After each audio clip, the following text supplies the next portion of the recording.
Tejaswi Madivada 'life is beautiful' మూవీలో guest రోల్తో తెలుగు ఇండస్ట్రీకి పరిచయమైంది ఈ భామ.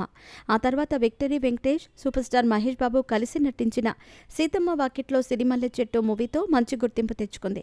ఆ తర్వాత వరుసగా సినిమా ఆఫర్లు రావడంతో బిజీ అయిన ఈ అమ్మడు ప్రేక్షకులకు మరింత చేరువైంది. 'మనం', 'హార్ట్ అటాక్', 'మళ్ళీ మళ్ళీ ఇది రాని రోజు', 'ఐస్ క్రీమ్' వంటి చిత్రాలతో ఆకట్టుకుంది. ఈ క్రమంలోనే బిగ్ బాస్లోకి కూడా ఎంట్రీ ఇచ్చిన ఈ భామ ఆ తర్వాత నుంచి సినిమాల్లో తక్కువగానే కనిపిస్తుంది.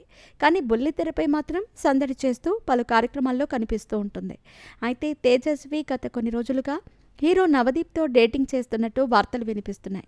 సోషల్ మీడియాలో సైతం ఈ అంశంపైనే ఆమె పోస్టులకు కామెంట్లు పెడుతున్నారు. ఇక రీసెంట్గానే ఓ ఇంటర్వ్యూలో పాల్గొన్న ఈ భామ ఈ వార్తలపై రియాక్ట్ అయింది. తనదైన శైలిలో స్పందిస్తూ హీరోతో పెళ్లిపై క్లారిటీ ఇచ్చింది.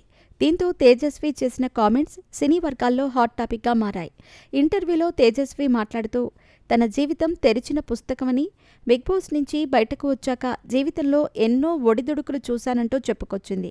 తన బాయ్ ఫ్రెండ్ను కూడా కోల్పోయానని స్పష్టం చేసింది.